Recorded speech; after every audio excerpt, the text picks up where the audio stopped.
Bismillahirrahmanirrahim. Assalamualaikum warahmatullahi wabarakatuh. Alhamdulillah, nahmaduhu wa nasta'inuhu wa nastaghfiruh wa na'udzu billahi min shururi anfusina wa sayyiati a'malina. Man yahdihillahu fala mudilla lahu wa man yudlil fala hadiya lahu.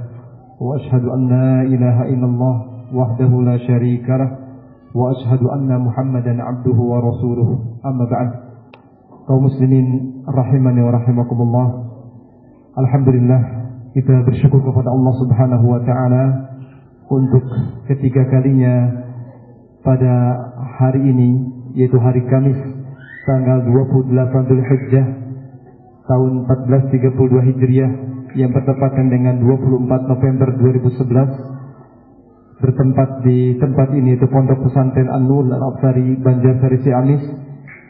Dengan rahmat dari Allah Subhanahu wa taala dan pertolongannya, kita semua bisa berkumpul di tempat ini dalam rangka untuk berta'awun, saling tolong menolong, dan juga untuk mempersaksikan masuk Islamnya 3 orang hamba Allah yang bernama Bapak Anto,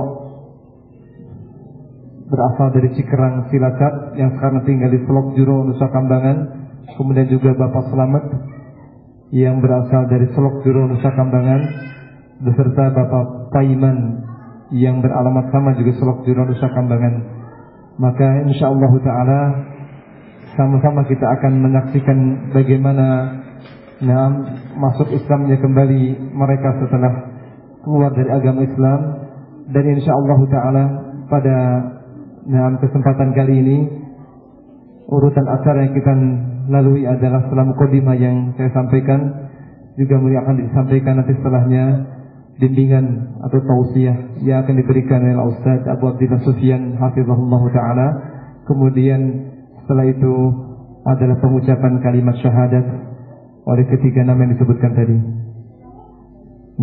Oleh karena itu kita langsung masuk ke acara yang kedua, yaitu bimbingan atau tausiah dari Ustaz Abu Abdillah Sufyan hafizahullah taala. Dipersilakan.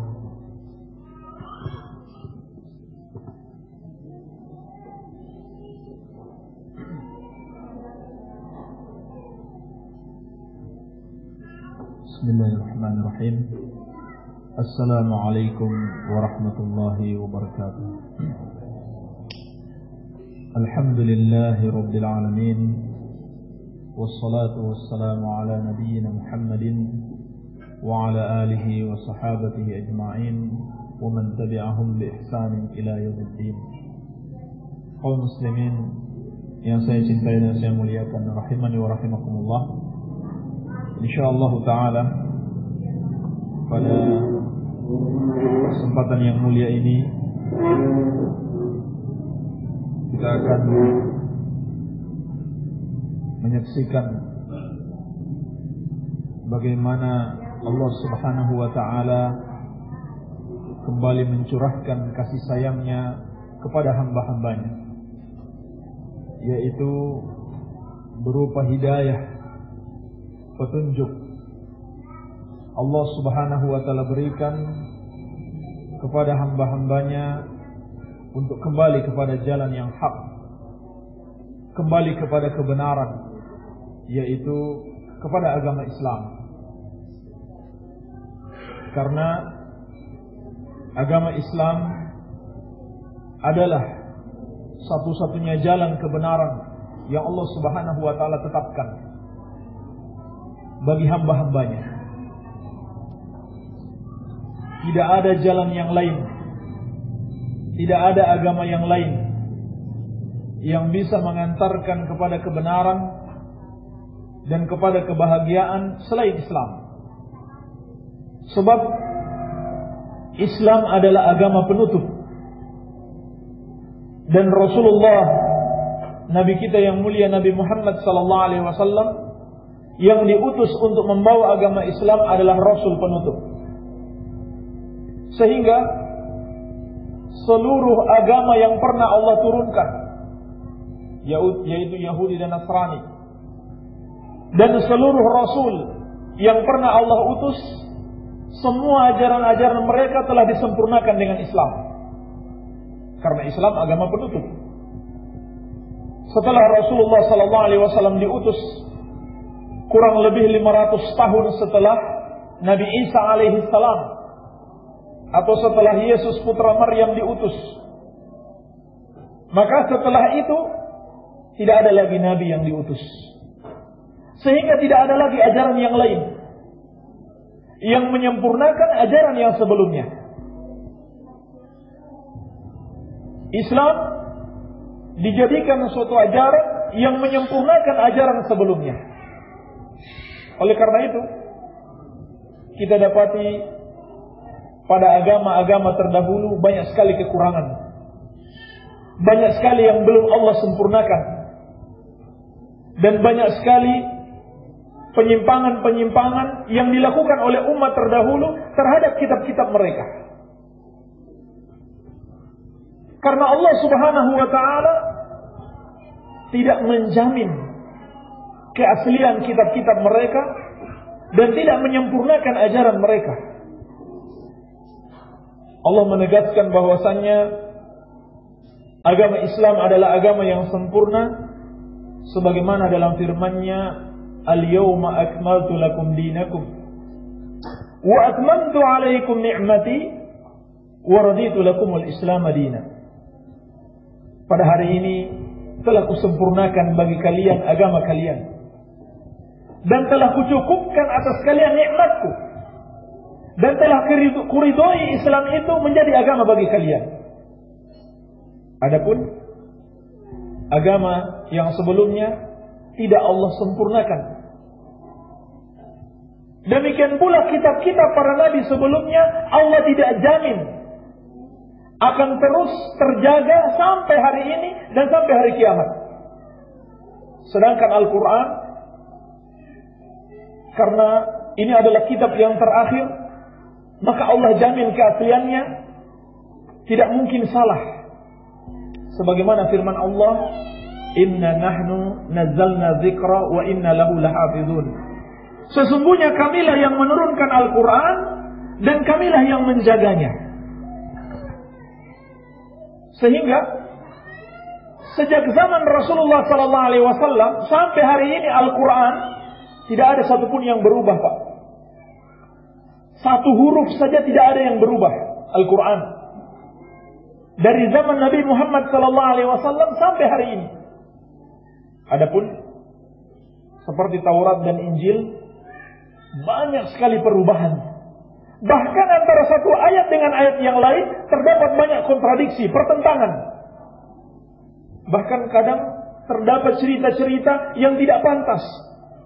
Seperti diceritakan dalam Injil, Nabi Daud alaihissalam katanya berzina dengan anaknya sendiri. Na'udzubillah min dzalik. Itu bukan wahyu dari Allah, ditambahin sama pendeta. Adapun Al-Quranul Karim sampai hari ini tidak berubah satu huruf pun. Demikian pula Allah mudahkan Al-Quran untuk dihafal. Alhamdulillah kita di sini, Pak. Di antara anak-anak kita yang kecil ada yang hafal Al-Quran seluruh kitab ini, Pak. 30 juz. Saya berani tantang pendeta di seluruh Indonesia hafal enggak satu halaman saja dari Injilnya. Enggak usah pakai bahasa aslinya, bahasa Ibrani. Pakai bahasa Indonesia saja. Apalagi mau dihafal satu Injil. Ini menunjukkan kekuasaan Allah Subhanahu wa ta'ala menjaga keaslian agama Islam dari pertama dia datang sampai akhir zaman. Bahkan terjadi perubahan yang sangat besar. Tadinya Nabi Isa alaihissalam atau Yesus putra Maryam Allah utus untuk mengajak manusia menyembah Allah. Kemudian dirubah oleh para pendeta menjadi penyembahan terhadap Yesus putra Maryam. Kalau dibaca dalam sejarah, Pak, kapan dimulai orang-orang Kristen menyembah Yesus? Itu kurang lebih 300 tahun setelah Nabi Isa alaihissalam diangkat ke langit. 300 tahun. Siapa yang mengatakannya? Pertama, para pendeta. Nabi Isa alaihissalam mengajak mereka mentauhidkan Allah, lalu para pendeta ini rubah. Tadinya menyembah Allah, dirubah menjadi menyembah Nabi Isa alaihissalam. Kurang lebih 300 tahun setelah Nabi Isa alaihissalam diangkat ke langit. Lalu para pendeta menyerukan kaumnya, ayo kita menyembah Nabi Isa alaihissalam, menyembah Yesus. Dia adalah sesembahan, dia Allah utus sebagai putranya. Maka Allah subhanahu wa ta'ala mengabarkan kepada kita, orang-orang yang berkeyakinan ini adalah orang-orang yang kafir. Laqad kafara alladziina qalu inna Allaha tsalitsu tsalatsa. Sungguh telah kafir orang-orang yang mengatakan Allah itu satu di antara yang tiga. Trinitas kata mereka. Tuhan Bapa, Tuhan Anak, dan Ruhul Kudus. Atau kalau versi lain, Tuhan Bapa, Tuhan Anak, dan Bunda Maria. Di antara mereka ada yang beralasan karena Nabi Isa alaihissalam itu memiliki banyak sekali kehebatan atau keajaiban, yaitu dilahirkan tanpa adanya bapak. Maka dalam Al-Quran Allah sudah bantah, kalau cuma itu alasan kalian, Nabi Adam lebih hebat penciptaannya. Nabi Adam bukan cuma tidak punya bapak, tidak punya ibu sekaligus. Nabi Isa alaihissalam masih melahirkan seperti manusia biasa, melalui rahim seorang ibu. Tapi Nabi Adam alaihissalam lahir tanpa bapak dan tanpa ibu. Kalau begitu, andaikan boleh mengangkat manusia sebagai Tuhan, sebagai sesembahan, mestinya Nabi Adam alaihissalam yang lebih pantas, yang lebih hebat diangkat sebagai sesembahan. Kata Allah subhanahu wa ta'ala, inna masala Isa indallahi kamathali Adam, khalaqahu min turabin thumma qala lahu kun fayakun. Sesungguhnya perumpamaan Nabi Isa alaihissalam seperti perumpamaan Nabi Adam penciptaannya. Allah ciptakan Adam dari tanah, kemudian Allah katakan kun, jadilah, maka jadilah. Demikian pula Nabi Isa alaihissalam dikatakan kun kepada Maryam, lalu ditiupkan ruh Nabi Isa alaihissalam ke rahimnya Maryam. Kemudian beliau lahir seperti manusia biasa. Tapi Nabi Adam alaihissalam lebih hebat penciptaannya. Kenapa kita tidak angkat menjadi Tuhan, menjadi sesembahan? Kenapa diangkat Nabi Isa alaihissalam? Maka ini menunjukkan kesesatan orang-orang Nasrani dan sekaligus kebodohan. Kata Allah subhanahu wa ta'ala bahwasannya Nabi Isa alaihissalam dan ibunya Maryam, atau yang mereka sebut Yesus, dan ibunya Maria, kana ya'kulani ta'am. Dahulu mereka berdua makan makanan, Pak. Sama seperti kita juga. Artinya mereka manusia biasa, sama seperti kita juga. Tidak sepatutnya kita jadikan manusia sebagai sesembahan yang tidak bisa memberikan kita suatu kemanfaatan ataupun menimpakan suatu kemudaratan. Kalau kita lihat sejarah yang diyakini oleh orang Nasrani, katanya Yesus itu disalib oleh orang-orang Yahudi. Tapi itu tidak benar. Yang benar Nabi Isa alaihissalam Allah angkat ke langit. Tapi andaikan kita percaya bahwa Yesus disalib oleh orang-orang Yahudi, maka bagaimana bisa Tuhan yang kita sembah boleh bisa dikalahkan manusia? Tidak masuk akal, Pak. Apakah bisa setiap hari kita menyembah Tuhan yang disalib oleh manusia, yang tidak memiliki kekuasaan, tidak mampu mengalahkan orang-orang yang menyalibnya? Adapun Allah Subhanahu wa taala Maha Kuat, Maha Kuasa. Tidak ada pun satupun makhluk yang mampu mengalahkan Allah Subhanahu wa taala. Inilah sepatutnya zat yang kita sembah. Jangan kita persekutukan Allah dengan selainnya. Di sisi yang lain, kebodohan orang-orang Nasrani, mereka mengatakan Allah Subhanahu wa taala memiliki anak. Kalau begitu mereka samakan Allah, sesembahan mereka, dengan makhluk yang memiliki anak. Dan Allah telah kabarkan bahwa ucapan tersebut membuat Allah murka. Wa qalu ittakhadha ar-rahmanu walada laqad ji'tum syai'an idda takadu as-samawati yatafattarna minhu wa tanshaqqu al-ardu wa tahirru al-jibalu hadda an da'u lir-rahmani walada. Kata Allah Subhanahu wa taala, mereka mengatakan Allah memiliki anak. Maka Allah katakan kepada mereka, kalian telah mengucapkan ucapan yang sangat mungkar. Hampir-hampir langit pecah mendengarkan ucapan tersebut. Gunung-gunung runtuh. Dan bumi terbelah. Karena murka dengan ucapan Allah memiliki anak. Jadi, ini adalah salah satu bentuk kebodohan orang-orang Nasrani. Allah Subhanahu wa taala yang Maha Suci, mereka samakan dengan manusia yang memiliki anak, yang membutuhkan istri. Maka orang yang berakal, kalau masih akalnya sehat, masih menggunakan akalnya, tidak mungkin membenarkan agama Nasrani. Tidak mungkin membenarkan agama Kristen yang sudah tidak seperti aslinya lagi. Oleh karena itu,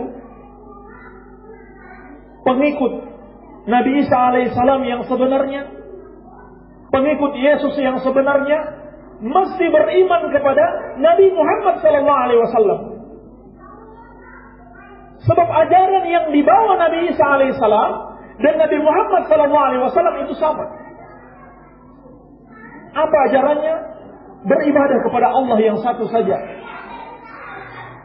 Jangan dipersekutukan, jangan diduakan, apalagi ditigakan. Seluruh Nabi dan Rasul, Allah kabarkan mereka mengajak untuk menyembah Allah yang satu saja. Walaqad ba'atsna fi kulli ummatin rasula an i'budullaha wajtanibut taghut.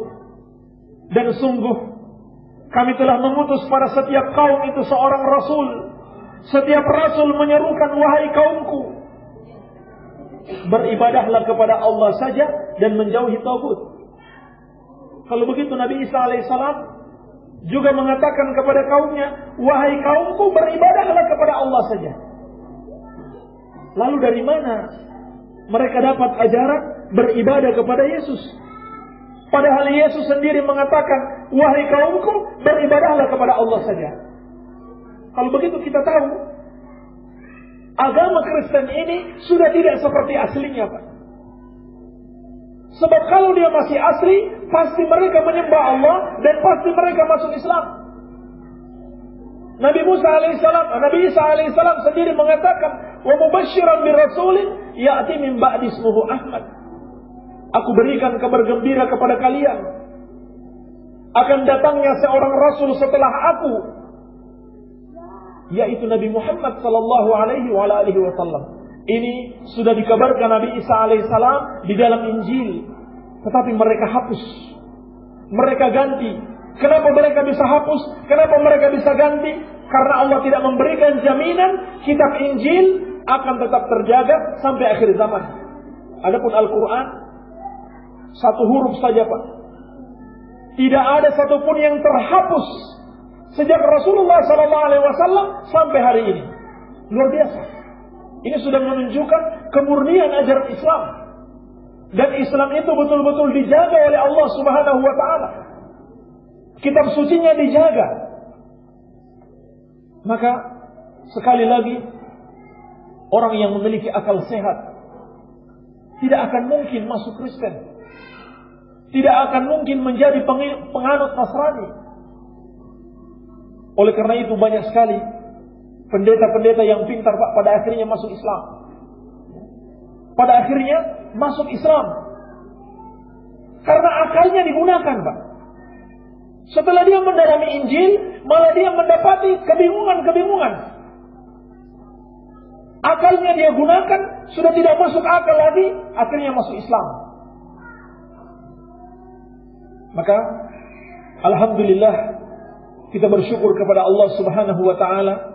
Pada hari ini Allah membukakan akal pikiran kita dan pintu hati kita untuk kembali kepada kebenaran, kembali kepada ajaran Islam, kembali kepada ajaran yang sebenarnya.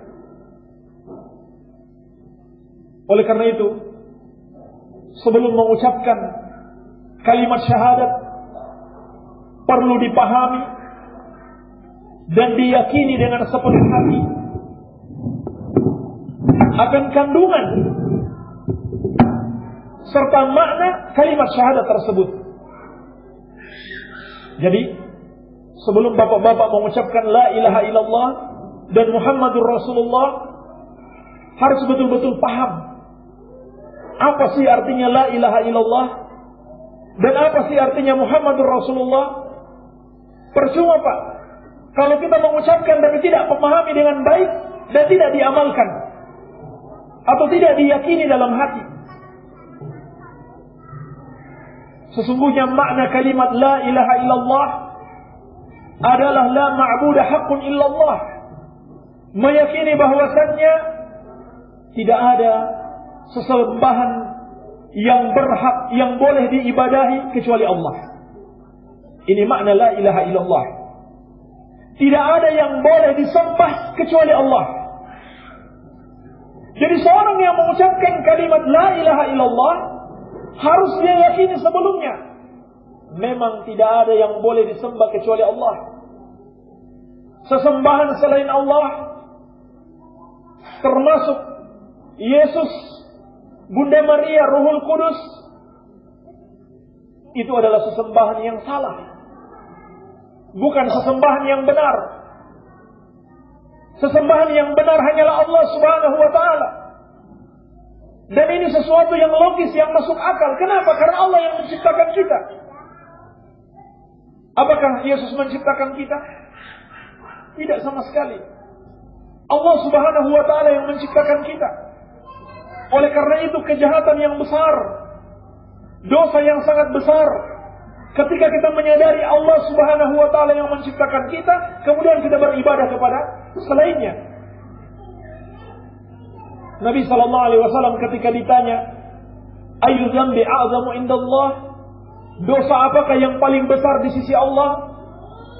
Maka beliau bersabda, an taj'ala lillahi niddan wa huwa khalaqaka. Engkau jadikan sekutu bagi Allah, tandingan bagi Allah, padahal Dia yang menciptakanmu. Ini sesuatu yang masuk akal sekali. Allah yang menciptakan kita, Allah yang memberikan kita rezeki, Allah yang menghidupkan dan mematikan, Allah yang mampu melindungi kita dari segala mara bahaya. Maka sudah sepatutnya kita hanya menyembah Allah Subhanahu wa taala, bukan menyembah selainnya. Andaikan Yesus mampu melindungi kita, maka tidak mungkin Dia disalib. Tidak mungkin Dia tidak bisa melindungi dirinya sendiri. Ini kalau kita mengikuti keyakinan orang Nasrani. Tapi yang benar, yang disalib itu adalah yang diserupakan dengan beliau.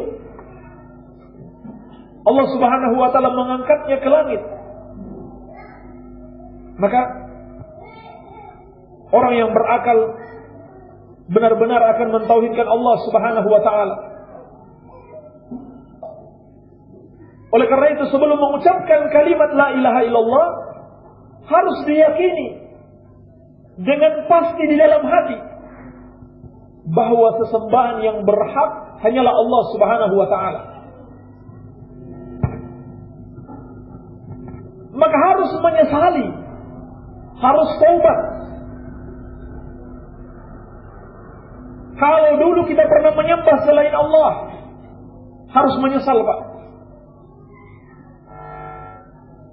Kenapa menyembah selain Allah? Kenapa menyembah Yesus? Ini dosa yang sangat besar, harus disesali. Demikian pula bertekad dalam hati untuk tidak lagi mengulang kembali dosa tersebut. Jadi jangan sampai sudah mengucapkan la ilaha illallah, tapi masih mau diajak ikut kebaktian, ikut misa dan sebagainya. Jangan sampai, Pak.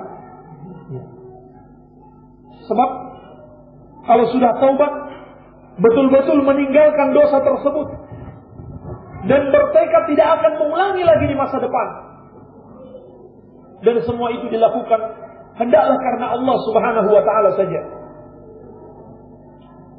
Andaikan kita tidak menyesal dengan dosa tersebut, atau masih ada keinginan, kalau misalkan pendeta kasih bantuan, mau ikut kegiatan dia lagi, maka percuma, Pak. Percuma kita bertobat kepada Allah Subhanahu wa ta'ala. Jadi harus betul-betul taubat itu didasarkan dengan suatu kesadaran bahwa memang menyembah selain Allah itu salah. Menyembah Yesus itu salah besar. Menyembah manusia salah besar. Mestinya yang kita sembah adalah pencipta segala sesuatu, pencipta manusia, bukan menyembah manusia itu sendiri. Jadi harus muncul dari kesadaran hati bahwa kita diciptakan oleh Allah Subhanahu wa ta'ala, kita diberikan rezeki oleh Allah, maka sudah sepatutnya kita hanya beribadah kepada Allah Subhanahu wa ta'ala. Jadi dalam hati mesti ada rasa penyesalan yang sangat mendalam. Dan kalau Allah bukan hidayah Allah Subhanahu wa ta'ala, niscaya kita telah diazab oleh Allah Subhanahu wa ta'ala.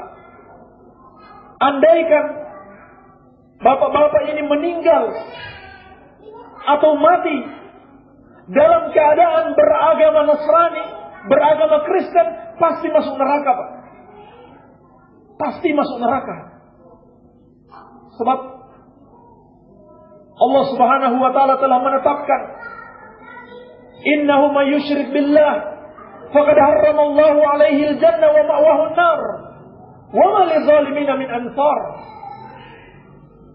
Sesungguhnya barang siapa yang menyembah selain Allah, yang menyekutukan Allah, Allah haramkan surga atasnya, neraka adalah tempatnya, dan tidak ada yang sanggup menolong orang-orang yang zalim tersebut. Kalau hari ini bapak-bapak pernah dibantu oleh para pendeta ketika membutuhkan bantuan, membutuhkan makanan, tetapi di hari kiamat para pendeta tersebut tidak mampu menolong kita sedikit pun. Tidak ada yang mampu menolong kita dari azab Allah Subhanahu wa ta'ala. Maka nikmat yang sangat besar yang harus kita syukuri bersama. Kita sudah ada di pintu neraka, lalu Allah Subhanahu wa ta'ala memberikan hidayah untuk masuk ke dalam surga, untuk mengikuti jalan yang benar. Ini harus betul-betul disyukuri dan disesali kenapa dulu kita menyekutukan Allah Subhanahu wa ta'ala. Kemudian juga harus diyakini bahwasanya ketika kita mengucapkan asyhadu anna Muhammadar Rasulullah, aku bersaksi bahwa Muhammad adalah utusan Allah, yakin dengan sepenuh hati bahwa beliau adalah nabi dan rasul yang terakhir yang Allah utus untuk mengajak manusia beribadah kepada Allah yang Allah utus untuk menyempurnakan agama Yahudi dan Nasrani. Tidak ada lagi nabi setelah Nabi Muhammad sallallahu alaihi wasallam. Oleh karena itu, setelah masuk Islam, maka ada sejumlah kewajiban-kewajiban yang harus kita amalkan.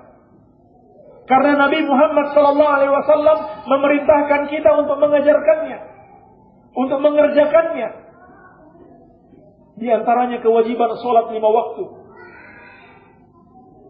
Setelah masuk Islam, hendaklah bapak-bapak sekalian betul-betul menjaga salat 5 waktu. Dan insya Allah salat ini kalau betul-betul dijaga akan menolong kita agar tidak kembali kafir kepada Allah Subhanahu wa taala. Agar tidak kembali menyekutukan Allah Subhanahu wa taala. Sebab Allah mengatakan, "Inna salata tanha 'anil fahsya'i wal munkar." Sesungguhnya salat itu akan menghalangi dari perbuatan keji dan mungkar.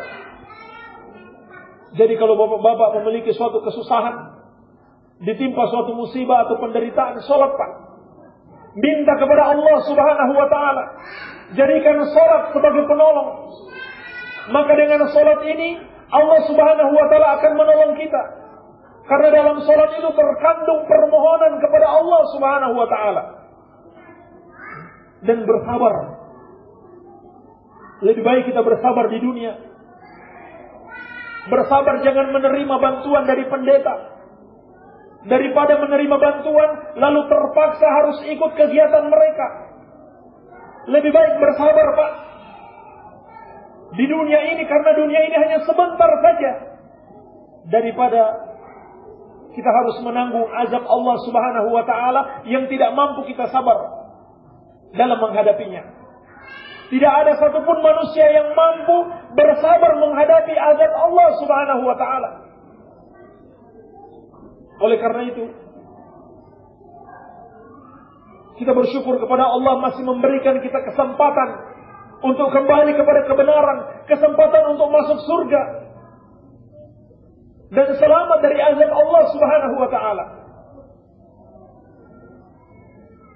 Selamat dari tipuan-tipuan para pendeta yang mengajak kepada kekafiran. Yang mereka namakan kebaktian, itu jangan tertipu Pak. Itu bukan kebaktian, tapi kekafiran. Kebaktian yang sebenarnya adalah beriman kepada Allah Subhanahu wa taala. Beribadah hanya kepada Allah, mentauhidkan Allah. Karena semua amal kebaikan orang-orang kafir, semuanya tidak ada manfaatnya Pak. Semuanya akan terhapus. Kenapa? Karena mereka menyekutukan Allah. Kata Allah Subhanahu wa taala, "Wa laqad uhiya ilaika wa ilal ladzina min qablika la in asyrakta la yahbatanna 'amaluka wa la takunanna minal khasirin."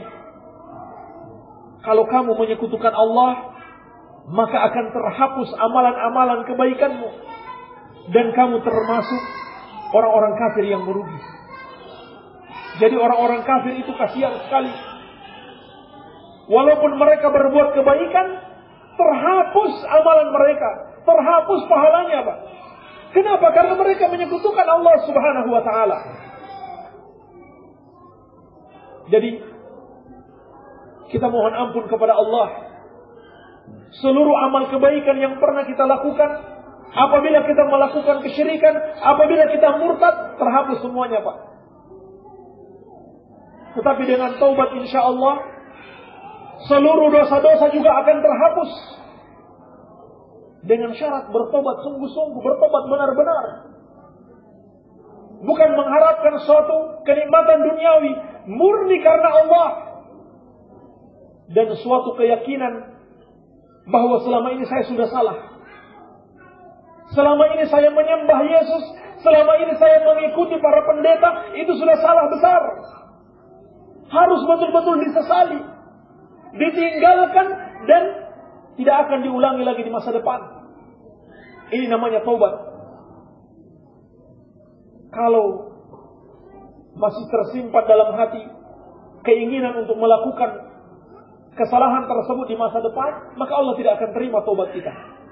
Jadi, setelah masuk Islam, hendaklah perhatikan sholat 5 waktu. Kemudian berpuasa pada bulan Ramadan, mengeluarkan zakat, dan berhaji ke Baitullah. Dan semua itu mudah, Pak. Tidak ada yang sulit dalam Islam. Karena Allah mengatakan, yuridullahu bikumul yusra, wala yuridu bikumul usra. Allah menginginkan kemudahan bagi kalian, dan Allah tidak menginginkan kesusahan bagi kalian. Mudah sekali agama Islam ini. Tidak ada yang sulit. Oleh karena itu, setelah masuk Islam kita perlu sama-sama belajar, Pak. InsyaAllah ta'ala secara khusus kami akan mengadakan majelis ta'lim di desa Selok Jero. Maka usahakan bapak-bapak yang telah masuk Islam, alhamdulillah, menghadiri kegiatan majelis ta'lim agar kita sama-sama belajar, supaya kita tahu ajaran Islam yang sebenarnya, supaya kita tidak mudah ditipu oleh para pendeta. Maka inilah kewajiban-kewajiban yang harus diketahui dan diamalkan setelah masuk Islam. Kemudian tidak lupa kita menasihati kepada kaum muslimin yang hadir di tempat ini untuk berdoa kepada Allah Subhanahu wa taala agar saudara-saudara kita ini yang mau masuk Islam diberikan keteguhan hati, diberikan keistiqomahan, diberikan ketetapan hati untuk tetap beriman kepada Allah Subhanahu wa taala, tidak mudah diombang-ambing, tidak mudah diajak untuk murtad keluar dari Islam. Oleh karena itu juga disyariatkan dan sangat didorong oleh syariat kita memberikan sedekah, kita berikan hadiah-hadiah, kita berikan zakat kepada orang-orang yang baru masuk Islam, kepada para mu'allaf. Sebab kaum muslimin itu bersaudara, bagaikan satu tubuh, Pak. Nabi SAW, Nabi Muhammad menggambarkan persaudaraan kaum muslimin bagaikan satu tubuh. Kalau ada satu anggota tubuh merasakan sakit, maka semua akan merasakan sakit. Itulah sebabnya, Pak, Allah berikan kami taufik untuk bersusah payah mendatangi kampung bapak-bapak. Bersusah payah kita datang di sana karena kita dengar ada kaum muslimin yang disesatkan oleh para pendeta. Kita tidak mau saudara-saudara kita diajak ke neraka. Kita mau ajak kembali ke surga. Kembali mengikuti jalan yang benar. Maka jangan sampai bapak-bapak sekarang sudah berada di atas jalan yang benar, mau lagi kembali kepada jalan yang salah. Jangan sampai, Pak. Oleh karena itu, setelah masuk Islam, bapak-bapak juga harus menjaga keimanan dan keislaman, serta mengajak keluarga sendiri, serta para tetangga-tetangga. Ajak masuk Islam. Ajak untuk kembali kepada kebenaran, agar selamat di dunia dan di akhirat kelak. Jadi kaum muslimin, hendaklah memberikan hadiah, memberikan zakat, sedekah kepada saudara-saudara kita, sehingga semakin kuat tali persaudaraan antara kita sebagai kaum muslimin. Jangan sampai kemiskinan, penderitaan, musibah yang dialami saudara kita dimanfaatkan oleh para pendeta. Mereka manfaatkan kesempitan kita mereka mengambil kesempatan dalam kesempitan kita, Pak. Ini hakikatnya yang dilakukan para pendeta. Kesempitan kita dijadikan kesempatan oleh mereka untuk menyesatkan kita. Maka hendaklah kita saling tolong-menolong, ta'awun dalam kebaikan dan ketakwaan. Jadi kembali lagi, kalimat la ilaha illallah yang akan diucapkan itu bermakna meyakini la ilaha illallah, tidak ada sesembahan yang berhak kecuali Allah.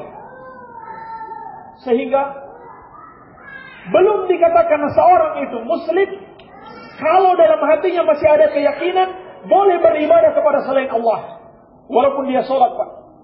Walaupun dia zakat, walaupun dia haji, walaupun dia puasa. Tapi dalam keyakinannya, boleh beribadah kepada selain Allah, dia bukan muslim, Pak. Kalau dia tadinya muslim, sudah murtad dia. Kenapa? Karena dia tidak mengamalkan kalimat La ilaha illallah. La ilaha illallah itu pintu masuk dalam Islam. Orang yang mengucapkannya berarti dia masuk Islam. Orang yang membatalkannya berarti dia keluar dari Islam. Jadi harus betul-betul dipahami dan diyakini serta diamalkan bahwasannya la ilaha illallah tidak ada yang berhak, tidak ada yang boleh disembah kecuali Allah Subhanahu wa taala. Barangkali ini saja yang bisa saya sampaikan. Semoga ada manfaatnya. Lebih dan kurangnya saya mohon maaf. Wabillahi taufiq walhamdulillahi rabbil alamin. Demikian tadi tausiah bimbingan dari Al-Ustaz Abu Abdullah Sufyan hafizahullah taala. Jazakumullah khairan. Maka insyaallah taala kita akan menginjak kepada acara yang berikutnya, yaitu pengucapan kalimat syahadat yang akan diberikan oleh yang akan diucapkan oleh 3 orang, yakni Bapak Anto, Bapak Selamat, dan Bapak Paiman. Dan ini akan dibimbing pengucapannya oleh Ustaz Sufyan. Persilakan.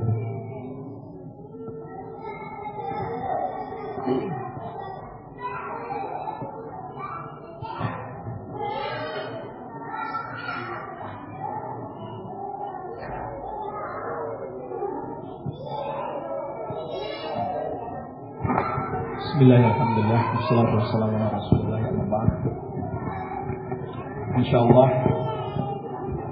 sebagai syarat masuk Islam dengan mengucapkan 2 kalimat syahadat, maka biar jelas diucapkan satu persatu. Saya ulangi kembali, Pak, arti dari kalimat syahadat secara ringkas. Asyhadu an la ilaha illallah berarti Bapak meyakini tidak ada sesembahan yang berhak kecuali Allah Subhanahu wa taala. Dan seluruh sesembahan selain Allah salah. Kemudian Nabi Muhammad sallallahu alaihi wasallam adalah utusan Allah. Nanti diikuti, Pak, ya. Asyhadu an la ilaha illallah wa asyhadu anna Muhammadar Rasulullah. Aku bersaksi bahwasannya tidak ada sesembahan yang berhak, tidak ada persembahan yang berhak, tidak ada sesembahan, tidak ada yang persembahan, sesembahan yang berhak disembah, kecuali Allah. Dan aku bersaksi bahwasannya Nabi Muhammad adalah utusan Allah. Allahu Akbar. Silakan, Pak. Pak Slamet, saya sudah paham, Pak, ya, arti kalimat syahadat. Asyhadu an la ilaha illallah, asyhadu an la ilaha illallah, wa asyhadu anna Muhammadar Rasulullah, wa asyhadu anna Muhammadar Rasulullah. Aku bersaksi bahwasannya tidak ada sesembahan yang berhak disembah kecuali Allah. Aku bersaksi Nabi Muhammad adalah utusan Allah. Allahu Akbar. Pak siapa? Pak Iman. Sudah paham, Pak, ya? Belum pernah mengucapkan. Tapi artinya sudah paham, Pak, ya? Seperti yang saya jelaskan. Ucapan la ilaha illallah berarti yakin Allah satu-satunya yang boleh kita sembah. Selain Allah itu salah. Asyhadu alla ilaha illallah wa asyhadu anna Muhammadar Rasulullah. Aku bersaksi bahwasannya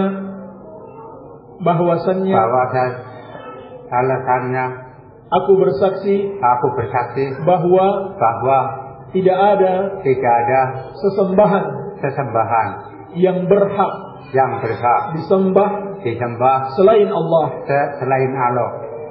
Dan aku bersaksi bahwa Nabi Muhammad utusan Allah. Allahu Akbar.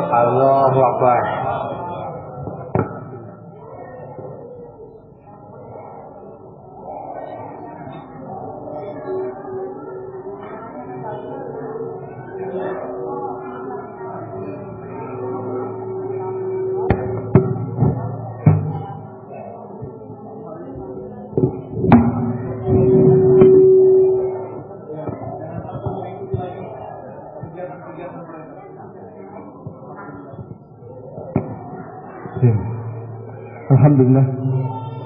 Telah kita dengarkan bersama tadi pengucapan syahadat yang diucapkan oleh Bapak Anto, Bapak Paiman dan Bapak Slamet. Mudah-mudahan Allah Subhanahu wa taala memberikan keistiqomahan kepada mereka semua dan juga kita semua hingga akhir hayat kita. Dan mungkin untuk terakhir kita akan lengkapi dulu surat pernyataan masuk agama Islam yang nanti bisa dibawa oleh antara bapak-bapak yang tadi telah mengucapkan syahadat.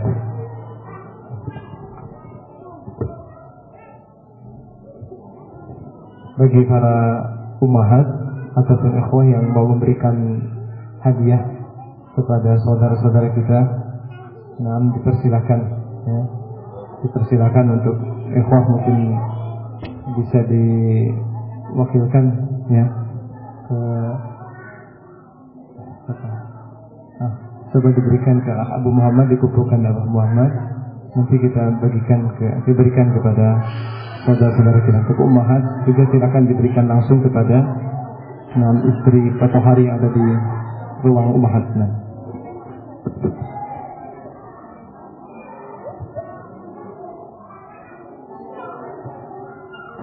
Saya bacakan, nanti tinggal tanda tangan. Saya bacakan dulu. Surat pernyataan masuk agama Islam yang bertanda tangan di bawah ini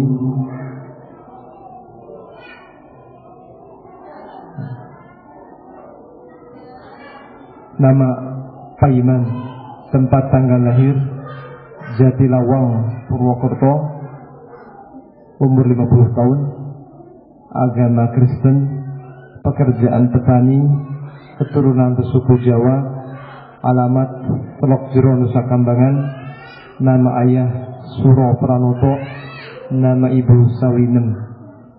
Pada hari ini Kamis tanggal 26 Dzulhijjah 1432 Hijriah atau bertepatan dengan 24 November 2011 pukul 10.58 bertempat di Pondok Pesantren An-Nur Al-Absari, Banjarsari, Ciamis, dengan keinginan sendiri, yaitu tidak ada paksaan dari luar, dan keikhlasan, kesadaran serta dalam keadaan sehat badan dan pikiran, menyatakan di hadapan saksi-saksi tersebut di bawah ini bahwa saya yang selama ini memeluk agama Kristen sejak hari ini Kamis 28 Dzulhijjah 1430 Hijriah atau 24 November 2011 telah menerima dan mengakui agama Islam sebagai agama saya dengan ucapan pengakuan dan persaksian, yaitu syahadat asyhadu an la ilaha illallah wa asyhadu anna Muhammadar Rasulullah. Saya bersaksi bahwa tidak ada sesembahan yang berhak diibadahi kecuali Allah, dan saya bersaksi bahwa Nabi Muhammad SAW adalah Rasulullah atau utusan Allah. Dengan pernyataan ini tanggalah atau batalah segala kepercayaan yang saya anut sebelum pernyataan ini. Selanjutnya saya berjanji, 1. akan setia kepada agama Islam dan menaati segala peraturan atau ketentuan Al-Quran dan As-Sunnah. 2. akan berusaha untuk melaksanakan peribadatan menurut ajaran agama Islam. 3. akan berusaha untuk mempelajari, memperdalam pelajaran agama Islam serta menjadikan kewajiban saya sebagai orang Islam. Banjarsari 26 Dzulhijjah 1432 Hijriah atau bertepatan 24 November 2011. Nanti Bapak memberikan tanda tangannya. Demikian pula untuk Pak Slamet dan Pak Anto.